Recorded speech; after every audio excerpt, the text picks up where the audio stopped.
Hi Kiwi, and welcome back to another episode of Pokemon Shining Pearl. We're picking up where we left off, raiding the Mount Coronet Galactic Base. I guess it's not really a galactic base, if you will, but it's where all Team Galactic is hiding out.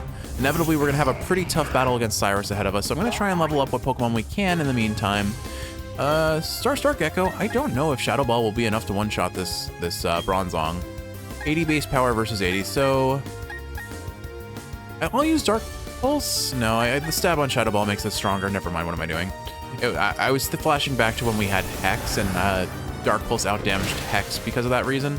But there we go, easy peasy. Plenty of damage on that juicy Star Gecko special attack stat, and that'll get him up a couple levels. I wish I could evolve him into... We have two different Pokemon on our team that evolve by trading, and I don't have a way of trading. I think what I'll do is I'll have Kiwi... Well, that's unfortunate. Yeah, I thought we procced a wild encounter right before this battle. Our time will come, a time for only us. I'm going to turn back your time to a time before Pokemon. We're playing Pearl, so shouldn't we be encountering Palkia? So he should be telling me that I don't have a space. There's no space for me, and he's gonna put me in a space where I don't, or he's gonna remove me from the space where I don't belong. I guess these are probably just like default texts that are shared between the two games, because I imagine there's a lot of dialogue that doesn't overlap, honestly. I can't help but lament that notion a little bit. Anyway, so we're going to talk more about Pokemon from Gen 1 that I like. Oh no, come on, Haunter. Oh, okay. Turns out Dustox has really terrible stats. I thought I saw Star Gecko's life flash before our eyes. I also, for some reason, thought Dustox was flying type, but it is not, so I wasted a Thunderbolt. I'll finish it off with Thunderbolt then, that's fine. And then we'll just take it out with Shadow Ball going forward. Anyway, let's talk about more Pokemon that I have nostalgia for, competitive memories of, that sort of thing. So next up on the docket, let's talk about Venonat and Venomoth. I don't know, my opinions of them kind of fluctuate.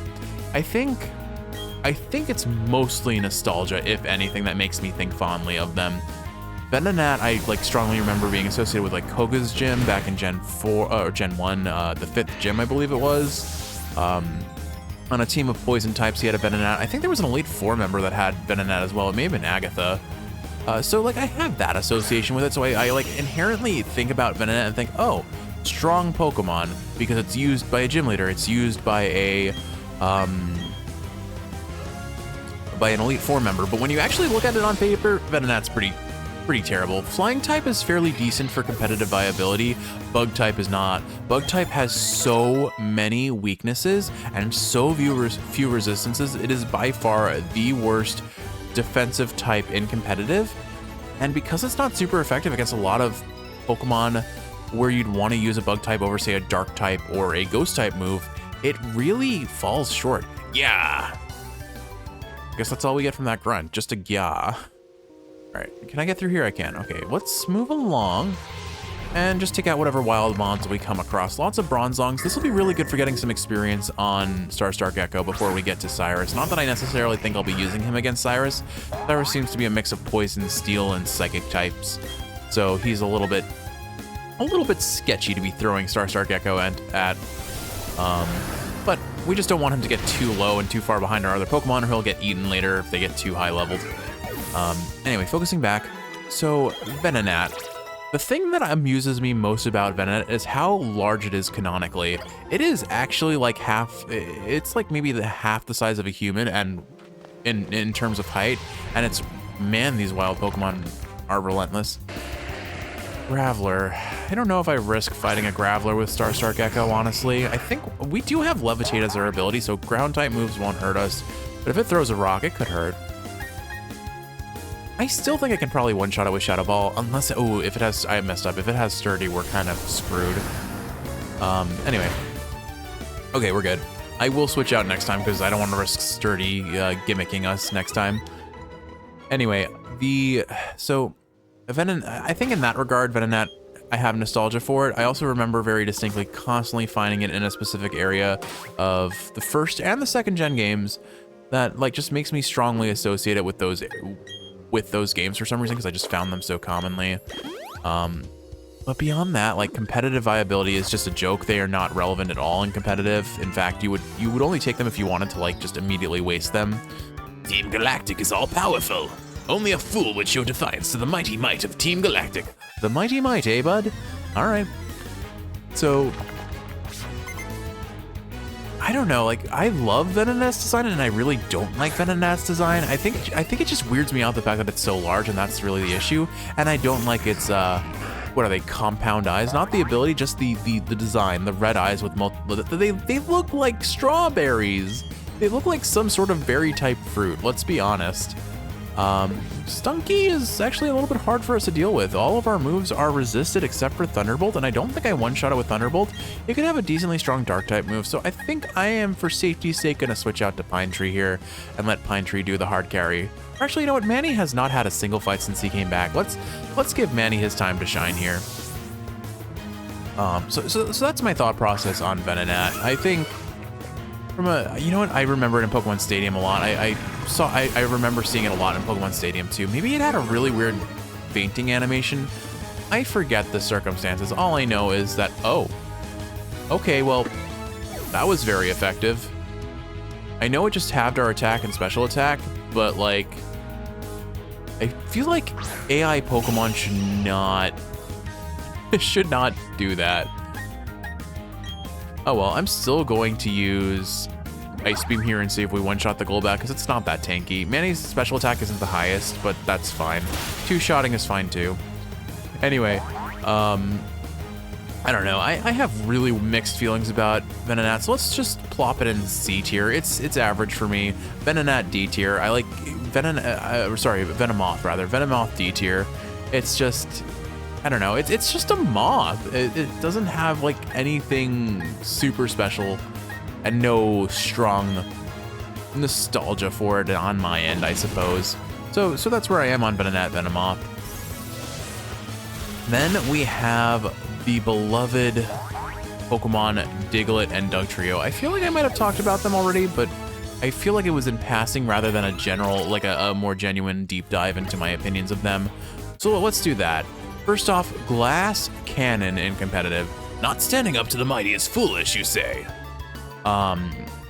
Dugtrio was notorious for being extremely low defense, extremely low HP, have a decent attack stat, and a pretty solid speed stat. Was fairly relevant in early competitive and then fell off very hard until it got the hidden ability Arena Trap, which I think that's probably why I mentioned it. Arena Trap is broken as an ability. So Kiwi, what is Arena Trap? Let's talk about that real quick. Arena Trap is a ability that when the Pokemon has that ability, it prevents your opponent from switching out unless that opponent is a flying type or has Levitate. Basically, as long as it doesn't have an ability that makes it immune to ground type moves, or a typing that makes it immune to ground type moves, it cannot leave the field. They are giving us so many escape ropes. I will definitely use one to get out of here later. Now, which is the correct path? I assume the upper path was the, oh, it wasn't, okay.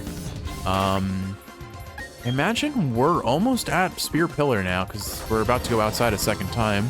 This is the door we saw before. Oh no, we're going down, interesting. I really like the music here. Like, do you hear that piano? That piano is classic of the Gen 4 games, I have to say.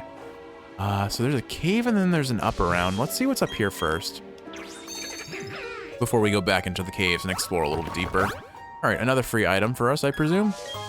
Rare candy, all right. Maybe it's about time I start popping those rare candies. I don't know if there's ever a good time. I'll probably sit on them until before the Elite Four, honestly. We'll need them the most then. Let's see, anything up here? There's a lot up here. I just don't know. This is odd. This is a strength. Why would there be a strength rock here? I bet that rock to our right has an item in it. If I were a Ben Jeff, which I'm not. Oh wait, there's a path over here. Okay, that's probably where we have to go actually. So then let's see what's over to the left first. Wild encounters, left and right. That's all there is. Anyway, so what did I want to say here?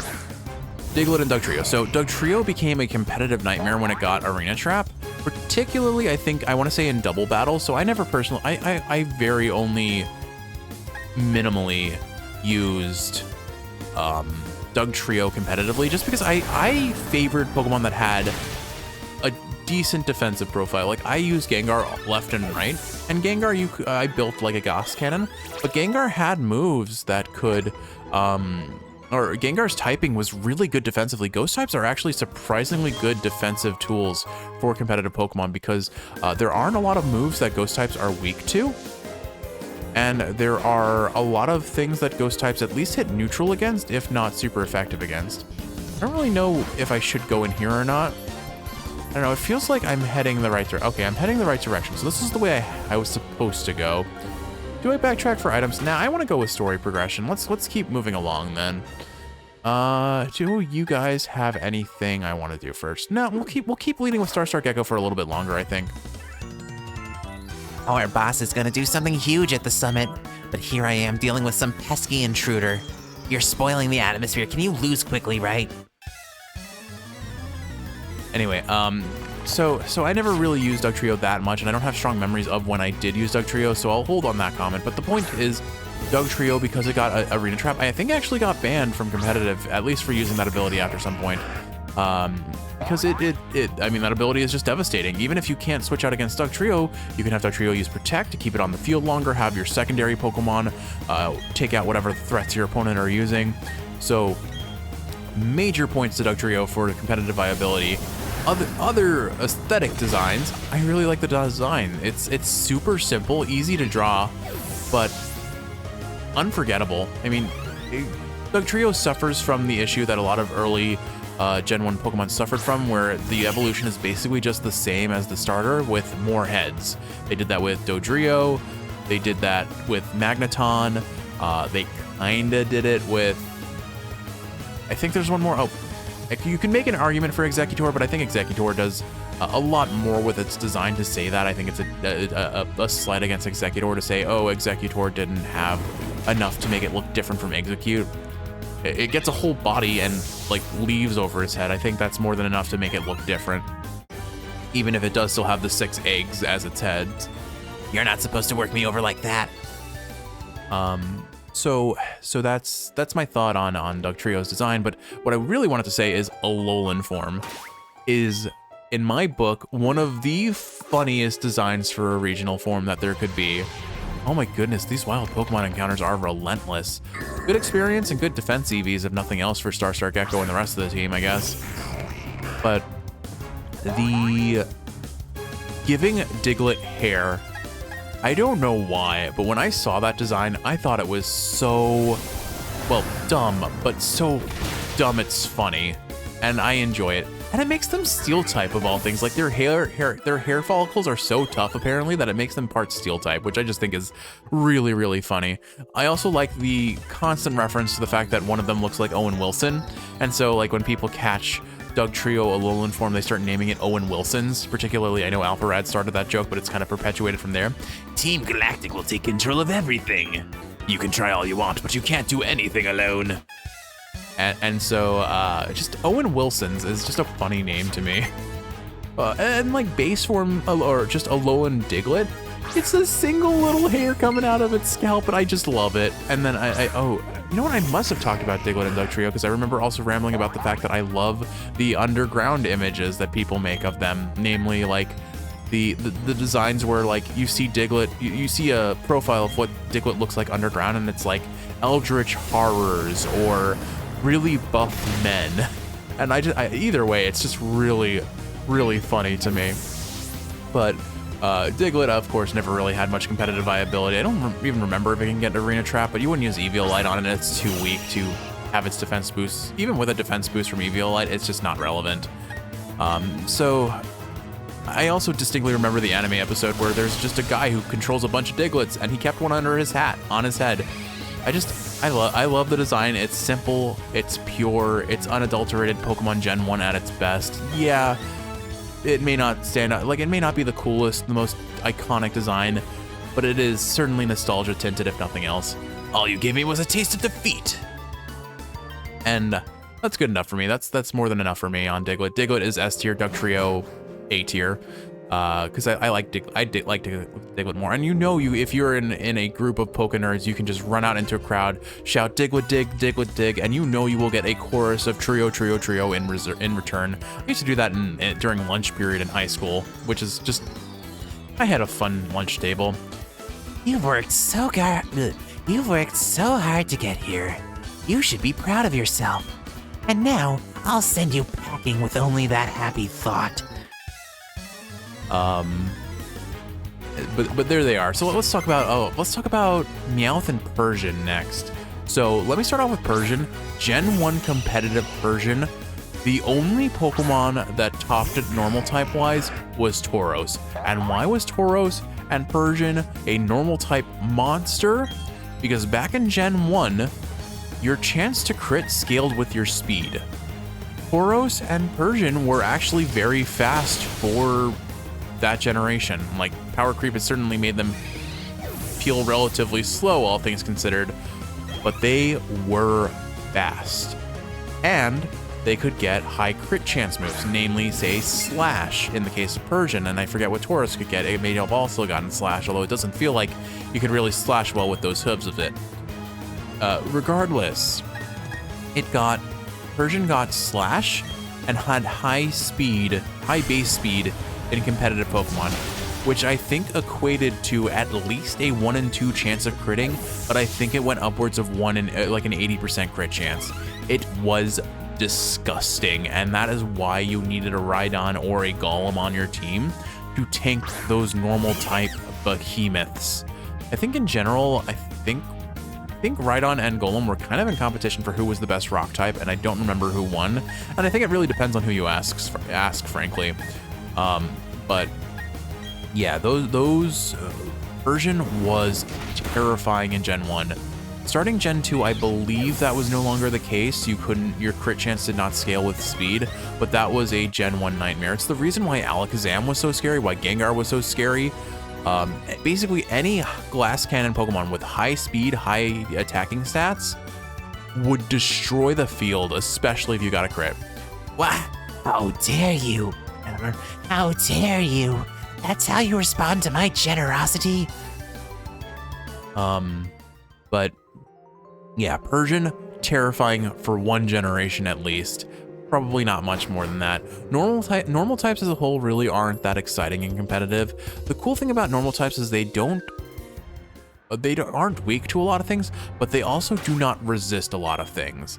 Looks like we've got a fair number of double battles up ahead. I think for that reason, let's go ahead and put out our breadwinners. Let's put out Captain Squawk, and let's put out Pine Tree.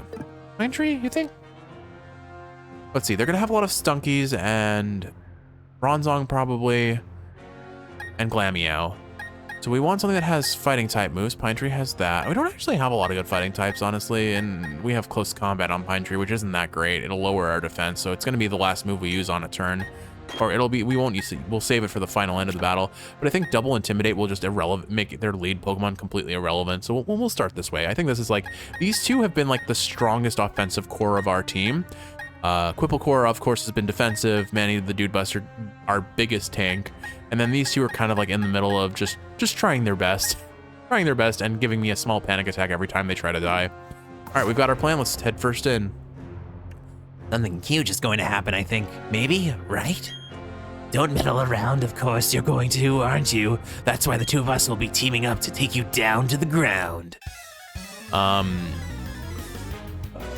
Meowth I also have a little bit of nostalgia for, just because I remember in Gen 1, I thought Payday was the coolest move. Just the idea that you could get money for using an attack in Pokemon. So I would always have a Meowth on my team and spam Payday until my PP ran out. Of course, back then I didn't understand the value of Amulet Coin. I didn't understand the fact that trainer battles will just give you so much more coin than spamming Payday. Except I also used Payday during trainer battles, so it kind of balanced out in that regard, I suppose. Like, it was just a net positive, more money sort of situation. But as Kid Jeff, like, who was already ingrained in the American society view of more money, less problems sort of thing, I very much appreciated Payday as a concept and as a move. Beyond that, I mean, Meowth is an icon in the anime. Talking Meowth. Oh, darn it, I forgot about Aftermath again. I really need to remember about that when I'm going my physical attackers up against these Stunky, but especially Stunk Tank, because I'm worried about taking damage from that. So maybe I'll make sure that Captain Squawk is our answer to the skunk Pokemon here. Anyway, so that is kind of my nostalgia for me, where a lot of my nostalgia for Meowth stems from. The combination of Payday, the competitive viability of Persian, and most importantly, Meowth as a character in the anime. I loved Meowth as a character in the anime. Like, I found over time Team Rocket got a little grating with how frequently they they were in every episode. They were a pace breaker. I loved the episodes where Jesse and James were not directly antagonizing Ash. One, because, well, it was just kind of annoying to see that happen over and over and over again. But honestly, more than that, I honestly thought Jesse and James, and especially James, were surprisingly complex characters with more nuance than people might be willing to give them credit for. Like, James is probably the best trainer in all of the Pokemon anime. He so clearly loves his Pokemon, and I just loved his relationship with his Pokemon. The gimmick of him always having a Pokemon that was kind of violent towards him, like showing affection through violence, got old pretty quick, but like still, he just genuinely loves his Pokemon. He always thinks about them. He's always trying to care for them. He's genuinely, like, he's a little bit of a misguided muffin. And we're always shipping Jesse and James as a couple outside of their team, you know? The toughest of all grunts, that was me. I let some little kid beat me. But with that notion, I mean, Well, that was just pathetic. We're just gonna let you pass so you can get pulverized by our bosses. all right, looks like we have a double battle with, what is it? Mars and Neptune? What if I already forgot their names? I know one of those is probably Mars. Feels bad. All right, yeah, we'll keep the same lead, but let's heal up Pine Tree since we took some aftermath damage there. All right, here we go. Oh, is Cyrus just gonna? Okay, Kiwi. I guess here. Wish me luck. Let's see if my voice survived these last two recordings. Oh, I'm kind of phlegmy. This is gonna make it hard. Now, all will end, and everything will begin. With this red chain, I will pry open the portal to another dimension. I command that you unleash your power. Almost at it. I command that you unleash your power for me. Palkia, the mythical Pokemon, the master of space and dimensions. All right, I guess maybe I'm not fighting these commanders. I'm not sure what's gonna happen here. I know I will fight Palkia if inevitably, but I'm pretty sure I have some battles with these guys next. Well, let's just enjoy the cutscene for what it is. Looks like an eye for a little bit. Anyway, I forget the significance of the red chain beyond it like forces control over Palkia and Dialga. I know it's referenced in Legends Arceus, but I haven't played the game, so I don't know enough about that. Let's see. This will bring about the destruction of all things. With everyone gone, there will be no fighting and no strife. Feel the dimensions distorting. Only I can stop it. Cyrus, we're so sick of your existential bullshit. Look out! The flying color beams are going everywhere. It's the end of times. This is the mythical Pokemon that created Sinnoh. Palkia, the ancient deity of space and the dimensions. Oh, the red chain's... Ga-gya-gya. Can that just be Palkia's voice? Ga-gya-gya.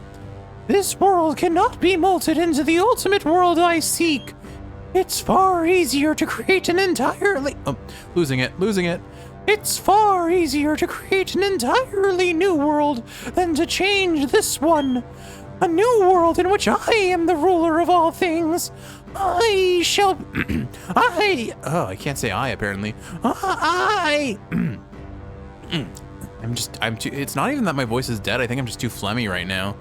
I shall become the deity. I shall become the deity. All right, if you say so, God Cyrus. I assume I have to deal with your friends here first. So let's go ahead and talk with them. There's no... What? I forget what voices I gave these two. I think one of them. No, I don't know. Whatever. We'll just swing it. There's no need to rush. I can understand you want to battle our boss real bad, but you'll have to go through me first. After all, you made me look bad more times than I care to remember. And I'll be next. You might be tough, but this time the gloves are coming off. You never were wearing gloves. You're barely wearing a leg. Oh, hi, Barry. Betty. Hold on 1 second. Don't you start the party without me. Well, if it isn't the little boy who ran off crying at late acuity. Did you get any tougher since then? We'll beat you 2-on-2. Ugh, I did not want to fight with Betty. I would have rather just take them on 2-on-2 the normal way. This is a waste of experience. Anyway, let's go ahead and just ruin their day. A Bronzor, double Bronzor. You guys, this is the final encounter we're gonna have with these commanders, and they're giving us Bronzors and Stunkies.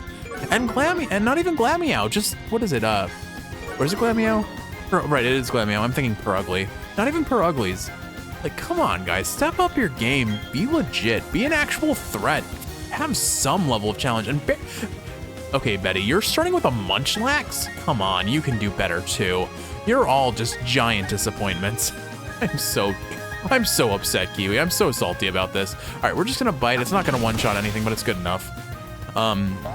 Anyway, I love Meowth's dynamic with Jesse and James. I love Team Rocket's dynamic with each other so much more than I don't like their dynamic with literally pretty much every other character in the cast, like the main characters at least.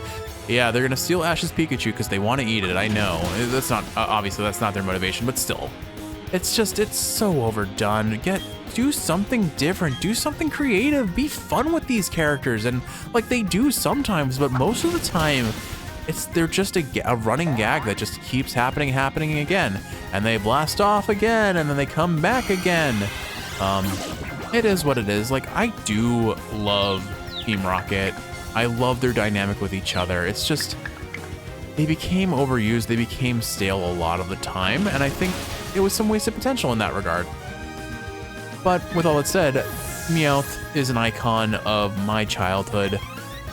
A lovable villain who often would put Jesse and James in their place when they were being a little bit too extra sometimes. I think I'm gonna do Volt Switch here and then switch out to something that can handle Skuntank a little bit more effectively. Honestly, probably Manny the Dude Buster, and we'll surf and we'll be okay that Munchlax takes a hit, because it is Munchlax, it is not Snorlax, but it is a fairly bulky Pokemon for what it is. So, Manny, it's your time to shine. Come out and give him a surf. I digress. So that's my poison. All right, we'll have to use an antidote and clear that ASAP, or it'll count as a death. Wait. I'm so confused. Ooh, okay. So this is an unfortunate situation. We are forced to switch out because we have been confused. The rule is that poison can only last for 3 turns before it causes death. So I still technically have 2 turns even if I switch out here. So I'm gonna go ahead and do that. We'll switch back in. I think we'll switch into Pine Tree here, because Pine Tree can intimidate Skuntank and lower its attack stat, which is fine by me. We take those. But I will have to next turn make sure that I do use a antidote, because 2 more turns and Manny the Dude Buster is considered dead. So I have to use that Poison Cure this turn, assuming that we don't get immediately confused, in which case that's kind of really annoying and gimmicky. Anyway. Flamethrower, okay. Alright, yeah, you guys focus on the Munchlax. We don't care about the Munchlax. What else do I want to say at this stage? I don't know if there's much more I have to say about this situation. Meowth's an icon. Enough said. Oh, actually, here's one thing that I never understood, because I grew up with dogs my whole life. I did not understand that cats had retractable claws. I thought cat claws were out at all times, so it was so weird. I thought it was an actual Pokemon move when Meowth, like, unsheathed his claws and scratched Jesse and James. Also, I didn't understand, like, how do those scratches leave such big marks on the face? And then I, having worked with a less than friendly cat in the past, Well, actually, it started off friendly, and then I was still in the age of like I was taught that all animals are friendly and you can kiss them, and so I kiss this cat, and I get my face clawed off as a result because the cat's like, okay, I'm okay with you petting me, I'm purring, I'm happy. But now you're cradling me like a baby and going to kiss my face. That's where I draw the line, and I was treating it like all the dogs I had been raised around. So I got my face clawed off by a cat. And then I understood. And then I understood everything about my childhood just suddenly clicked into place, and I understood what a cat can do to a human being's face. Manny, are you not poisoned? So, okay, so I saw when Manny got hit by poison gas, it had a little heart appear above its head, and then like... Okay, we could use the antidote on Manny, I'm confused. It doesn't say it's poison, so I think the poison was cleared, but... Yeah, okay, I'm just dumb. Never mind. So apparently being best friends with Manny makes him be able to clear status ailments too. That's kind of funny. Man, these guys really do not like Betty. And I'm okay with that. I don't like Betty either, frankly. All right, let's see what we can do to this Skuntank. I think, honestly, let's just... close combat will lower our defenses by like 25%, if not a third.